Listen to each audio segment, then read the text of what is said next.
The earwig rarely takes flight. Its delicate membranous wings are folded and carefully tucked under its leathery forewings. When it does, though, it often uses its hind pincers to help fold back the origami-like wings. The sharp tips caress the thin, ear-shaped membrane and position it into place as if the creature was threateningly boasting. The action does not need to be experienced or demonstrated to be effective. The piercing of the eardrum, the nibbling on the brain, it is all rather coincidental, inconsequential, their symbolic weight measured in the centuries that the fear of the earwig has remained a presence in the human consciousness. And then again, there might have been two, one on the floor, the other crawling under the sole of father's old shoe. The dimly lit room made it difficult to discern.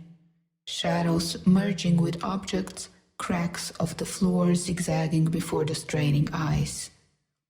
At dusk the house became quiet. There used to be an owl, sheltered in the attic, that took its flight when the shades of night were just about to gather, but father shot it down some years before. From then on, there was only silence until the night brought about its soundscape.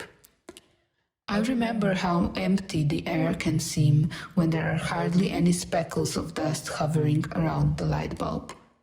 With the owl gone, not much moved in the house, just an earwig or two. Still, I've never seen one spread its wings. Flight might have been exchanged for ease at maneuvering tight spaces, exchanging the vacuousness of the sky for the viscosity of soil and damp wood, making them better at slipping through crevices, sliding into our nightmares. The earwig is no mere parasite, it occupies the collective mind. Instead of a particular body, petrifying it into submission, it appears tactical. Frozen still, it springs into movement until abruptly halting into rest again. That is before coming across its psyops tactics. Mimicry is present among various species, yet if the resemblance that the wings have to the human ear could indeed constitute a case of mimicry, it has to be mimicry through some speculated function. A trait that, at best, anticipates the emergence of interspecies tension, even if there is little evidence of such tension ever emerging.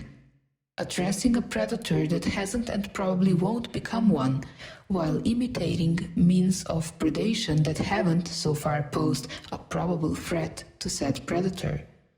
How else would it have worked?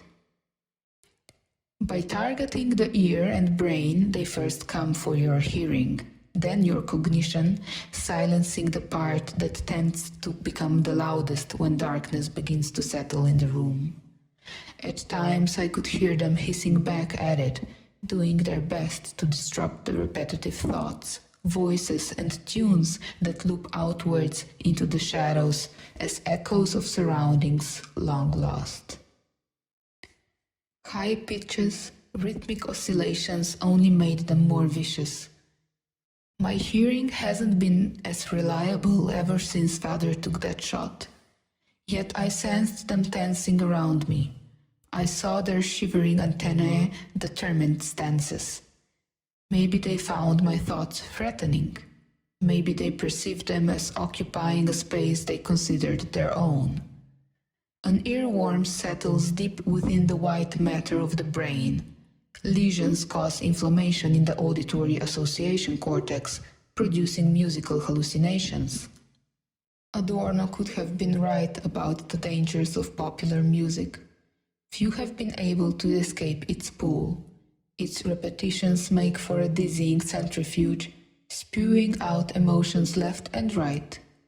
Perhaps that's what made him such a hyper-emotional complainer, as Wiggershaus would have put it, monotonously prejudiced in his views, irresponsibly protean in his thought, and unable to formulate testable hypotheses, just like father.